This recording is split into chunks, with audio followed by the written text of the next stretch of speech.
in and how great he has been in his 4 years as a starter. There's ball 4, and you know Matt Quatrero would like to get the running game going if he can. Garcia runs, McCann from his knees, not in time, and Garcia has the stolen base. He had 37 in the regular season, 3rd in the American League. He had 5 or 6 good steps going towards second base before the ball even got to James McCann. Maikel Garcia, you can see now, has a solid lead at second base. Massey bounding ball, backhanded by Jordan Westberg on to first. So a runner at 3rd with 2 down in a scoreless game in the 6th. In the hole, base hit, Bobby Witt Jr. drives in the first run of the postseason. Garcia in from 3rd. So fitting that it should be Bobby Witt Jr. to get the Royals first on the board. How about the adjustments he made? First at bat to second at bat to third at bat. In fact, it was all the same pitch. Cutter away. Speaking of before the game, he's like, this is all that he is going to throw me. It's off the end of the bat. For the first time in nearly a decade, we are here talking about a Royals postseason victory. Let's chat about it, shall we? Welcome to a very special edition of the Royals Recap presented by Royals Review. My name is Jacob Milham, and I am joined by Jeremy Greco, the proper one. Okay, he's not a character. Well, he is a character, but I mean. He is just Jeremy today. Okay, that's the proper just Jeremy one. Greco. Yes, the proper Jeremy. I've rarely been accused of being proper. Well, there is a first for everything, and hey, just like today had plenty of firsts. Let's have some on the podcast, shall we? Before we get too deep into it, you could have enjoyed this game even more if you would have checked out RoyalsReview.com. for all the pregame analysis, postgame breakdown, so much more. You would have known about Vinny Pasquantino joining the postseason roster first thing this morning, getting the Royals fan base all sorts of fired up. The Royals front office, you could have just they were doing with listened to me on the podcast. I told you. Yes, you did, we Jeremy. We get it. You know ball, okay? Jeremy knows ball, folks.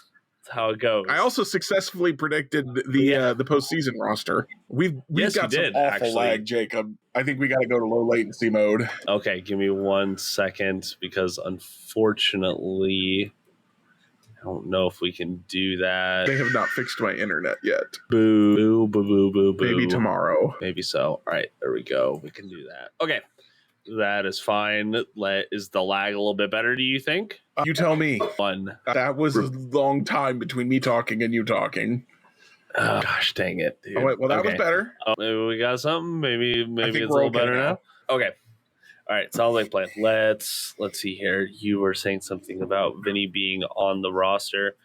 But yeah, listen, it wasn't exactly a banner return to the diamond for Vinny Pasquantino, but all that matters is the Royals left game 1 with a victory, a 1-0 shutout over the 4 seed, the Baltimore Orioles. Jeremy, what were you thinking? I was on the edge of my seat when I was listening to and watching this game. The only point I was super concerned, I think, was when Sam Long came in the 7th. Reagan's had been shoving. His pitch count was low, and so I was worried about an injury. They said later that he had some left leg cramps, which does seem to be a recurring issue for him. So get that guy some Gatorade, please. And otherwise, I think we're okay.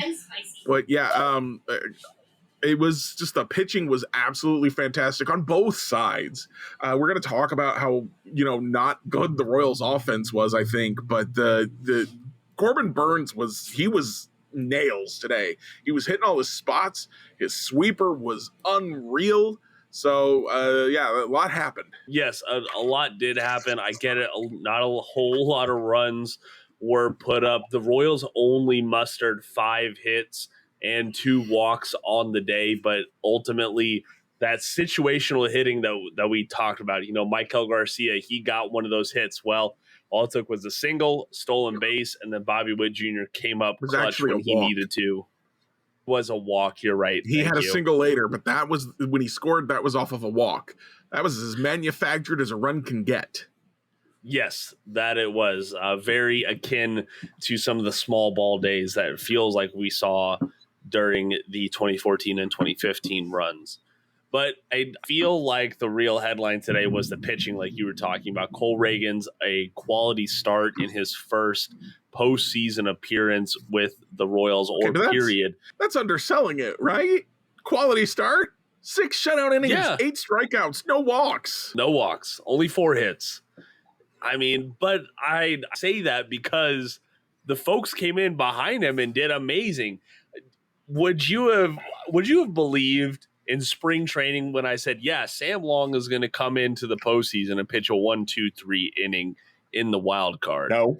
And get that hold. Yeah. I remember in the preseason, you were like, oh, I really like this Sam Long kid. And I was like, I don't know, Jacob. I feel like we've seen this story before. Yeah, we've seen similar ones, but not quite the same result. And then Chris Bubich came in behind him, continued. He was, believe it or not, he had the quote-unquote shakiest performance today, probably allowing 1 hit and 1 walk in 2/3 of an inning. But Lucas Erceg came in and picked him up. I just want to say about Bubich that, yeah, it was a shaky outing, but Gunnar Henderson had an elite at bat.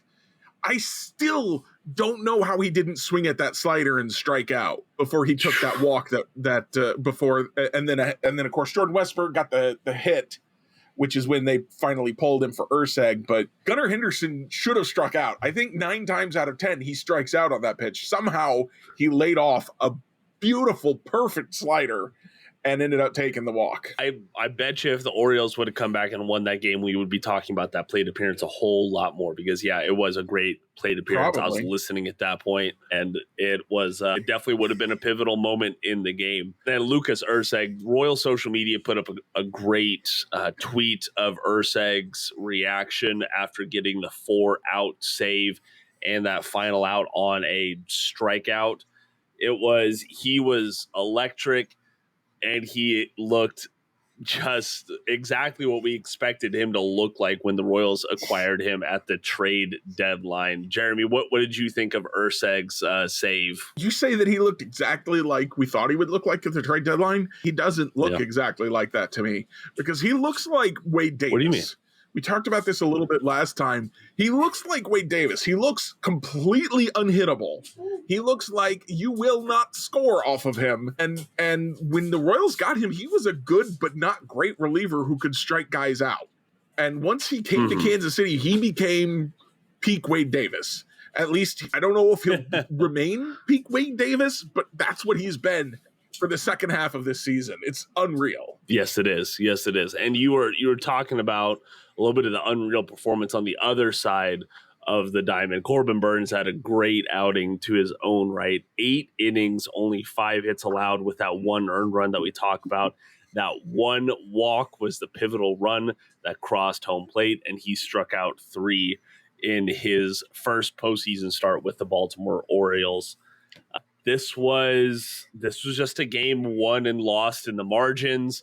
I am sure that if you go into any Baltimore Orioles fan space, you're going to be hearing something about the umpires. It seemed like there were some calls going the Royals' way, but I'm not going to speculate one way or another on that. Jeremy, do you? There were some I know the Kansas Orioles City way gets too. all the calls their way. Yeah, but I mean, the refs. I mean, the umpires are really favored towards Kansas City Don't nowadays. Get me started that's all refs, I'm hearing Jacob. about. Exactly, but in all, the Royals limited the Orioles, an elite lineup in the regular season. They limited them to 5 hits and only 2 walks, so they mirrored each other in that manner. But the Royals only struck out 4 times, while the Orioles struck out 10 times. Okay, this was a very quiet game that the layout of Camden Yards, I think, benefited both teams. I'm pretty sure Salvador Perez would have had a home run in any other stadium. Likewise, I forget which Orioles batter it was, but they had another one. Say again? Jordan Westburg. Thank you. Yep, he had a deep out to that portion of the field as well. But all that matters is the Royals have a 1-game lead, and when they go to Camden Yards on Wednesday, they might be able to lock up a trip to the ALDS with Seth Lugo taking the mound. Jeremy, I have to like the Royals odds, don't you? Yeah, the pitching matchup on paper, this first matchup of Reagans versus Burns was very even. The pitching matchups favor the Royals from here on out. Whoever pitches for the Orioles tomorrow will not be as good as Seth Lugo. It seems like it will probably be Zach Eflin, who, by the way, did not do well against the Royals when he pitched against them earlier this year. And then I'm not sure who's pitching on Thursday if we get that far, but Michael Wacha will be better than whoever that is. So the Royals only have to win one of the next two games. The pressure is all on the Orioles right now. And we talked about, I think, at times how it looks like the Royals might be putting too much pressure on themselves. So I think seeing them like this, where the pressure is on the other team a lot more than it is the Royals, I think that could really pay off. I think there's a really solid chance they could be in the ALDS this weekend. I certainly think so too, and that is a trip to Yankee Stadium to face off against the evil empire, the AL East champions this year, the New York Yankees.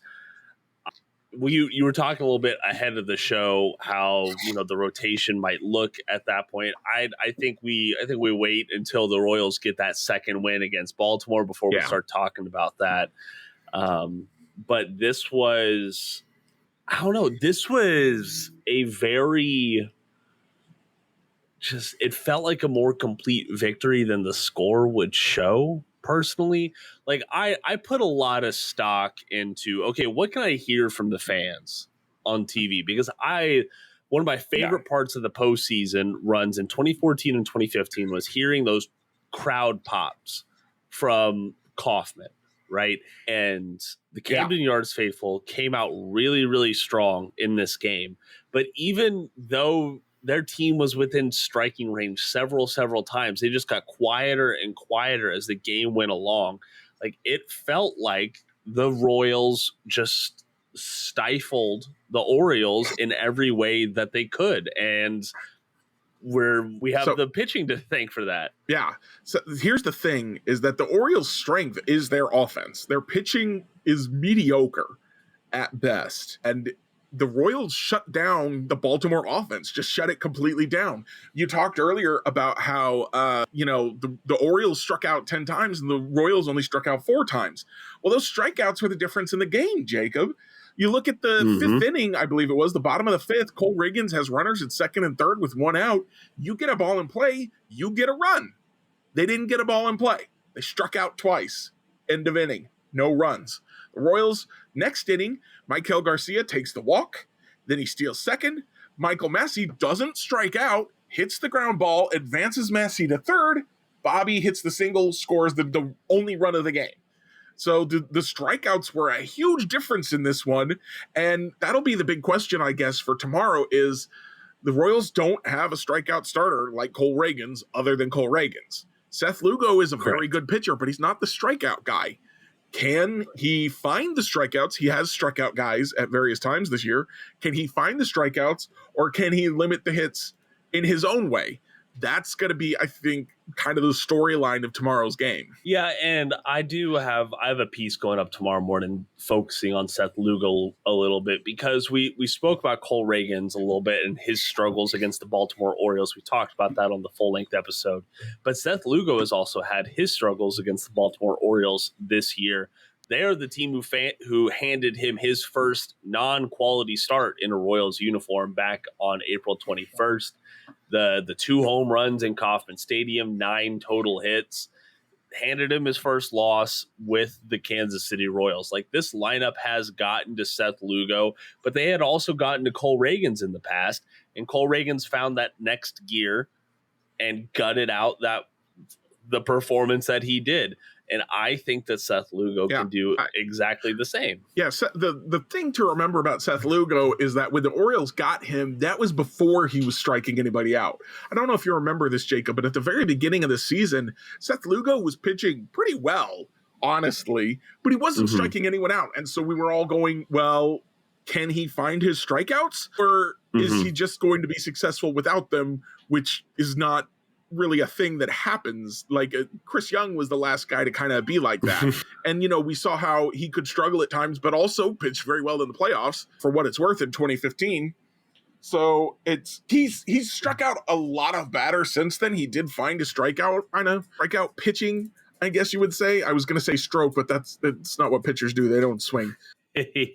So I think that this is a different Seth Lugo, in the same way that Michael Wacha, if they see him on Thursday, is a different Michael Wacha than they saw in the first series of the season, or the second series of the season, first series that these two played against each other. So either way, there's a lot of ways that Wednesday can go. I know I'm going to be locked in. I know Jeremy's going to be locked in. You can lock in with us over at RoyalsReview.com. You can also follow along with us on social media at Royal Rundown Pod, or our individual social media accounts are also linked down in the podcast description below. Jeremy, scale of 1 to 10, how worried are you about what we saw from the lineup today? That's the lineup. I am a little concerned. So Vinny came back, which was very exciting, but that first at bat, and I was talking with some people on Twitter about this, first at bat, it looked like he put a good swing on a pitch, and it was kind of a routine fly ball. It did not look like it jumped off the bat, and so I think it's fair to wonder at this point if Vinny has his game power right now. And if he doesn't, that could spell trouble. I think we're all going to be really worried about that until we see, or at least I'm going to be really worried about it. I don't know about everybody else. I can't speak for everyone else. I'm going to be worried about that until I see him actually put a charge into a ball. Even if it's an out, just, give me 100-mile-an-hour off the bat, and then I'll go, okay, he's fine. It just was one of those things where he just missed it. Yeah, that's kind of what I thought happened when I saw that out. And he's still, like, the plate approach is not terrible. He got baffled on just a gorgeous curveball from Burns for a strikeout earlier on, but he still drew a walk.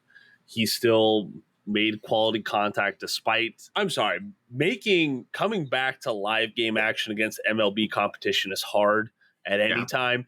Doing so in the postseason against the team's ace has to be even harder. Sure. So he's still getting back in that rhythm. I'm not as much worried about Pasquantino. Salvador Perez got a hit. Yuli Gurriel got his hit. Salvi was crushing the ball all day.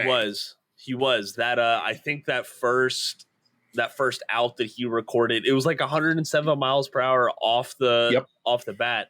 And that is another thing that Royals fans need to take away from this game, is that there was a lot of poor batted ball luck going against the Royals. There's in that this double team. Play line drive by MJ Melendez too. Yeah, that there was. And I saw people blaming Gurriel on that play. I'm sorry. Like, he was that was supposed to do? Not lead I don't off? know.